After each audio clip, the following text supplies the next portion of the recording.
a conservator walks past the bow of the Civil War submarine H.L. Hunley in North Charleston. Credit Reuters. The mystery of how the crew of one of the world's first submarines died has finally been solved. They accidentally killed themselves. The H.L. Hunley sank on February 17, 1864 after torpedoing the USS Housatonic outside Charleston Harbor, South Carolina, during American Civil War. She was one of the first submarines ever to be used in conflict, and the first to sink a battleship. It was assumed the blast had ruptured the sub, drowning its occupants, but when the Hunley was raised in 2000, salvage experts were amazed to find the 8-man crew poised as if they had been caught completely unawares by the tragedy. All were still sitting in their posts and there was no evidence that they had attempted to flee the foundering vessel. The submarine being raised in 2000. Credit U.S. Navy. Now researchers at Duke University believe they have the answer.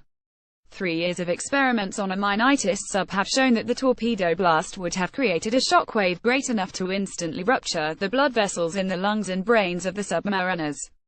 This is the characteristic trauma of blast victims. They call it blast lung. Dr. Rachel Lance. You have an instant fatality that leaves no marks on the skeletal remains.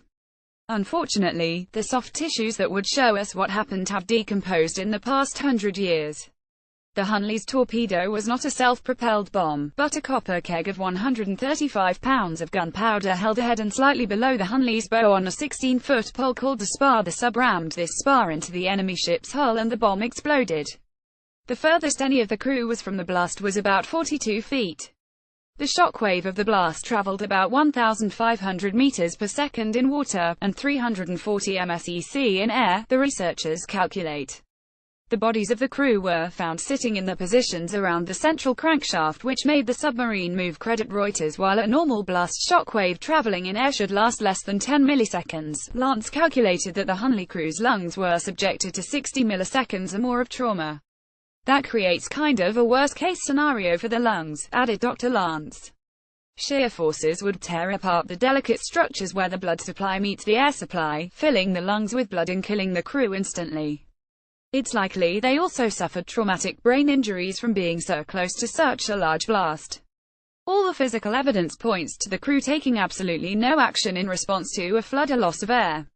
If anyone had survived, they may have tried to release the keel ballast weights, set the bilge pumps to pump water, or tried to get out the hatches, but none of these actions were taken.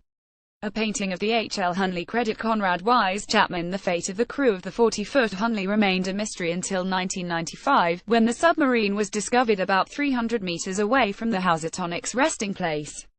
Raised in 2000, the submarine is currently undergoing study and conservation in Charleston by a team of Clemson University scientists. Initially, the discovery of the submarine only seemed to deepen the mystery. The crewmen's skeletons were found still at their stations along a hand crank that drove the cigar-shaped craft.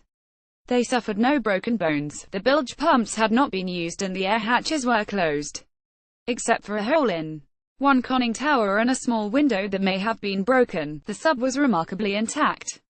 Speculation about their deaths has included suffocation and drowning.